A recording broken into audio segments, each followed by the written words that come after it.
good to be a Yankee fan on this Wednesday. Seattle, I mean, you'll take it. You will. I mean, the team is desperate. We've talked about it. The article yesterday by Joel Sherman in the New York Post about the analytics and the way that this organization has gone, very, very concerning. Well, Justice Sheffield was just what this team needed last night. He wasn't good. Santiago steps in. He wasn't good. You get the 3-run home run by Stanton early on, and off to the races the Yankees went, pounding out 18 hits, scoring 12 runs, making it a laugher. Jamison Tyone actually gives you a little bit of length and should in a game that turns into an absolute rout as he gives you 7 innings. No Gleyber Torres, as you just heard CeeLo mention the fact that hamstring tightened up a little bit over the weekend, so there was no Gleyber. Gio at shortstop last night.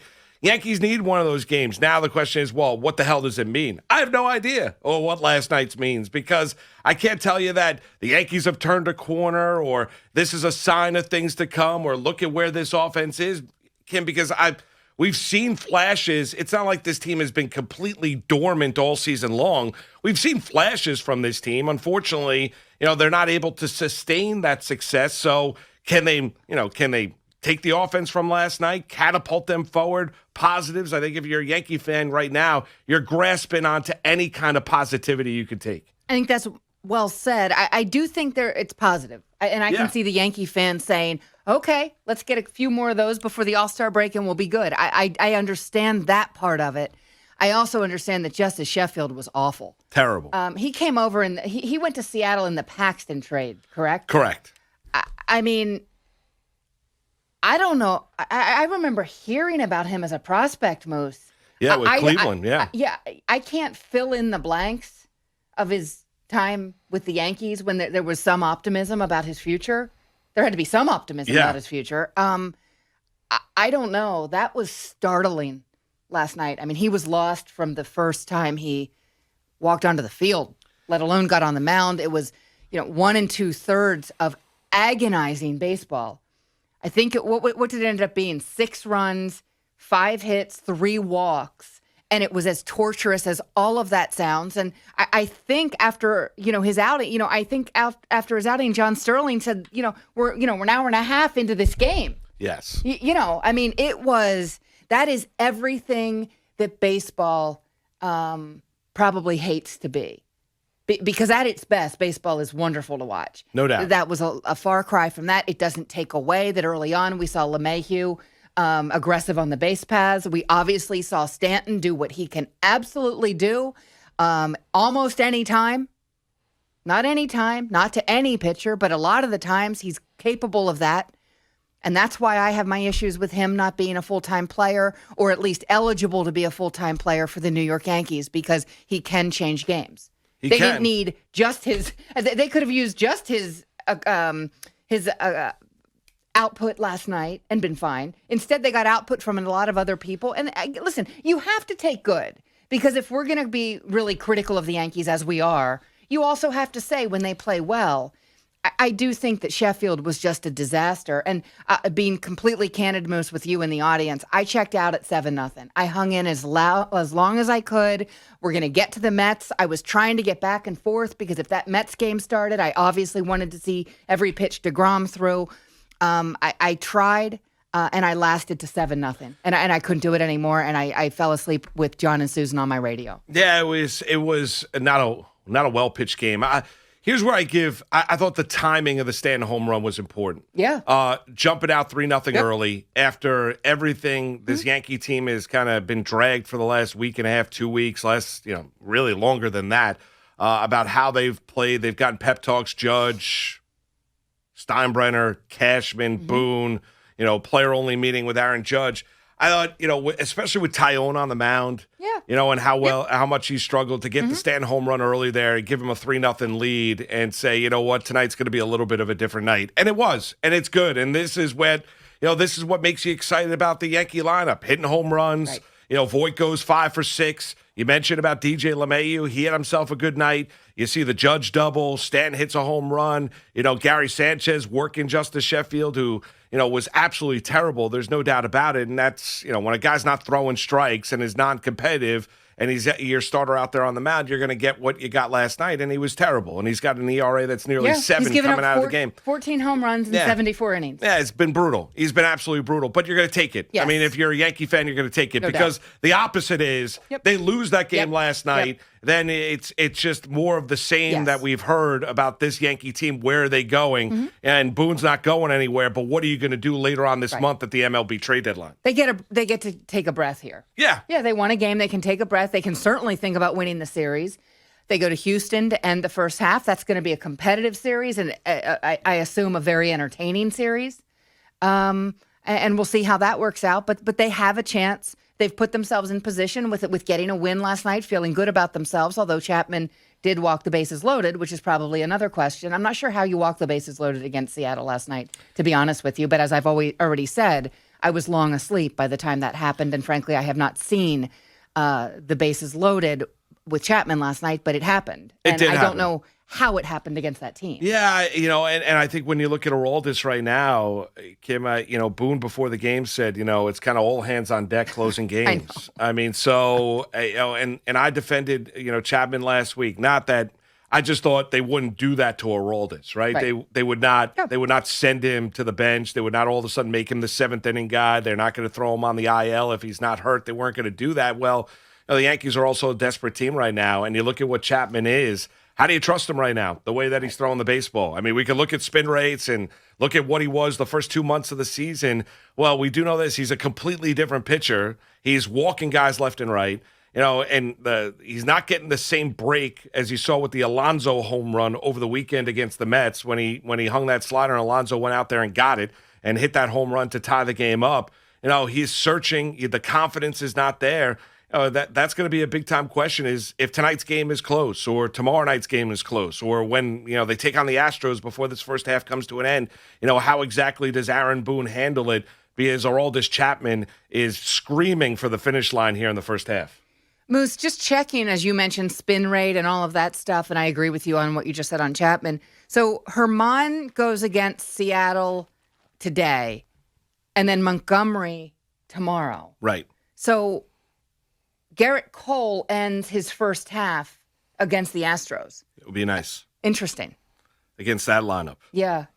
Yeah. Interesting. Yeah, he goes Friday night against the Stros. Okay, so that's Friday night. All right. So if the Yankees, I do think, though, if the Yankees can get on a little bit of a roll, I think emotions do play a role in this. They don't play a role in analytics, and we understand that. But they do play a role if you can start to feel good.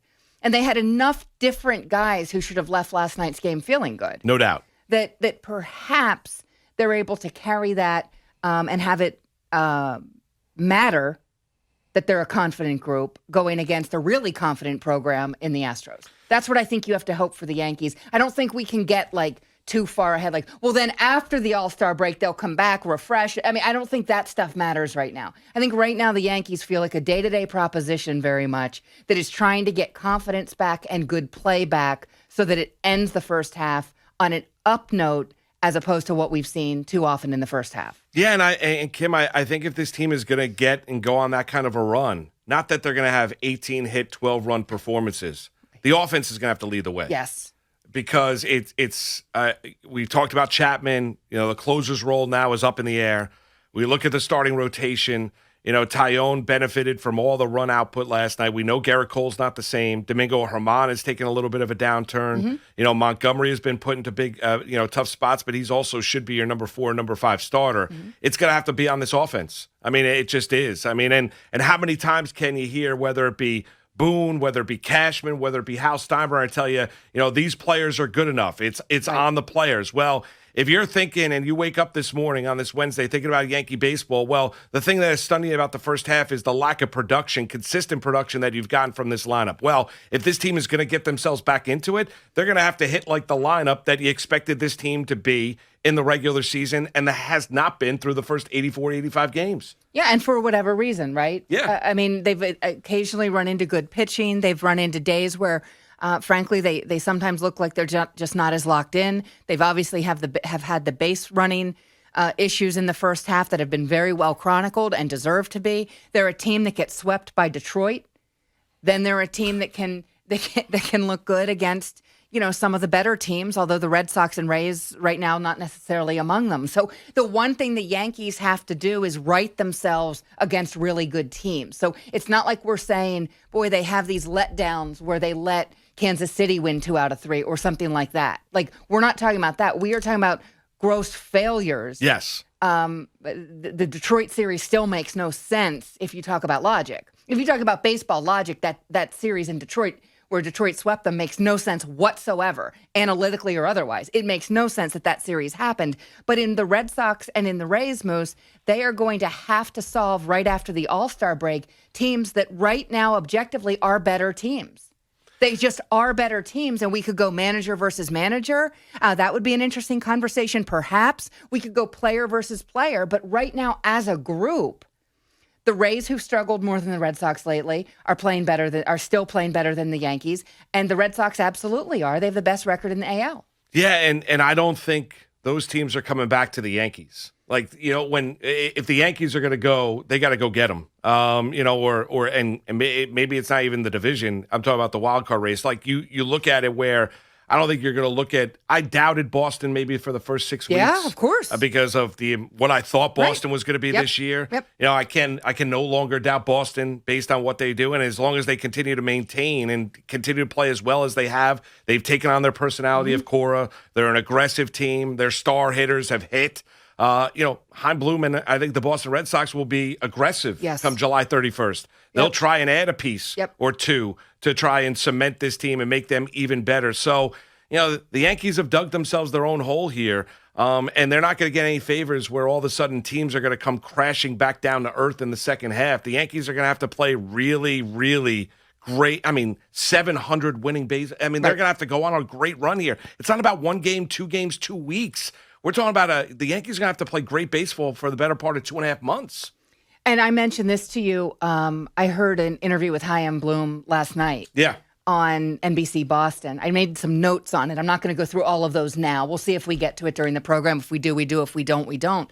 But one of my big takeaways was, for one thing, he said, we're not going to have trouble finding a place for Chris Sale. They clearly expect Sale to come back. They'll obviously cross their fingers like everyone when someone comes off of Tommy John. And, those aren't always as smooth as you hope they are. But they do anticipate building him up as a starter again. There was some, and there still could be, I suppose, some wiggle room there, depending what's best for the player, and the team. Yeah. But the one takeaway from Bloom for me was he said that the Red Sox roster is not so stacked that they can't improve. You know what that means? That means they're going to be buyers at the deadline. Yeah. That means they're going to be wheeling and dealing because all of a sudden they are ahead of where they thought they were going to be, probably by a season at least. In fairness, probably they are a season ahead of where they hope to be. And think about it. They trade Mookie Betts. Yep. They trade Benintendi in this offseason. Now, Betts is clearly a better player than Benintendi, but they trade 2 key He was outfielders. A piece, though. He was a piece of that puzzle. No doubt about it. And look at where they are. Yeah. Look at where they are. And Kim, I'm stunned. That's why you got to watch it, because I am absolutely stunned that the Red Sox have been as good as they have been this year, and they're not going anywhere.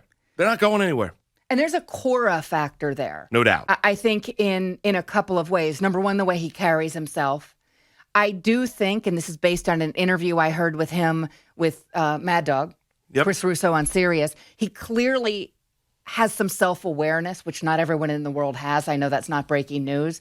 Not everyone in the world has the self-awareness that they would probably benefit from having. Just FYI on that. But Alex Cora, in talking to Dog, I gotta do some soul searching. It has nothing to do with anyone in this studio or at this station. I promise. I promise on that. I'm not that I'm joking reckless. around with you. I'm just joking around with you. But when you talk about Cora, and he was, Mad Dog asked him about the sticky stuff, and I don't remember if it was in regard to what Girardi did or whatever the case was, would you be proactive like that? And he essentially, I'm paraphrasing, said, Chris, with what I've been through, I'd have a really hard time going out there and calling someone out, like, check him. Yeah. And that he didn't anticipate doing that. Again, you may not like what Cora did. You may not like Cora, and you may not like the Red Sox. I get all of that. But that's a level of self-awareness, Not everyone in the world or in sports has moves. I thought that was a pretty impressive answer, and I think it goes a long way in understanding why the Red Sox have turned so quickly with him. They have some really good players too, by the way, and they have a DH who plays the outfield once in a while, which, as you all know, I'm very, very fond of. But Cora has set the tone there. There's no doubt in my mind. Yeah, and the connectivity that he has with players and the connectivity that he had within the organization. I think what it shows you is about whatever, and Cora can be kind of a salt in the wound, can be an antagonist. Yes, and absolutely. I think he's good for Yankees, Red Sox. All of that can clearly rub Yankee fans the wrong way. But when he stepped down as Red Sox manager, the story out of Boston where there were people in the executive offices that were literally weeping the fact that Cora was no longer going to be managing. Oh, wow. They're not weeping now. No, they're not now. What it shows happier. you, what it tells you is the connection. No, I'm with you. Yep. The connection that somebody has within an organization. Yeah. Being personable, getting to know people, having that kind of. Now it's all about wins and losses, and let's be honest, he's a really good manager. But see, that's where we don't need to get into analytics for another 3 hours today. I get that, but that's where it does matter who is doing what. Yes. You know what I'm saying? Oh, no doubt. It does matter. The great coach, the great manager can still be a difference maker. And if he or she can't, whatever the sport is, he or she can't, then what the hell are we doing? Then we're just playing video games.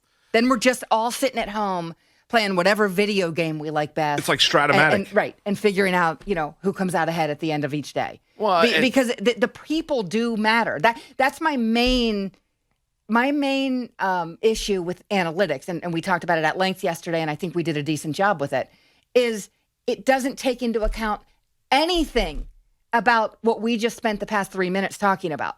None of that would fall into something that baseball people now would give a darn about. No, none of it. None of it. No, you're not wrong about that because they're just looking at the player, the performance, the stats they put up, and plugging those stats in to see if in the end it leads to a winning result. As if you could find another replica of that. Right. If you just give them the same information before they're at bat. Right. And what you've seen here with Boston is, they take on the personality of their manager. They're pretty good. And you've seen it, seen it time and time again, the aggressiveness. It bothered me to no end the first Yankees-Red Sox meeting this year where there was a ground ball up the middle. Gardner kind of lazily went after it, and the base runner, I forget who it was, took second base because Gardner kind of was lollygagging in center field. That tells you all you need to know. That shows you a team that's on point, ready to go, and kind of the personality of what Cora wants from his team and what they need to do to be successful. Right, and we have calls lined up, which makes me so happy. But the Rays take on Kevin Cash's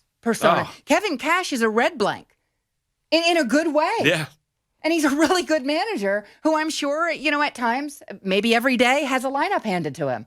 But you know what? He also communicates really well with players. He almost seems like he's still their age. I don't know how old Kevin Cash is, but he really fits in with that group so well. It's especially going from Joe Madden years ago, obviously, to a much younger manager. But he does, and they wear it. They wear the underdog label. And find ways to get around it and excel because of it. Again, not an analytic.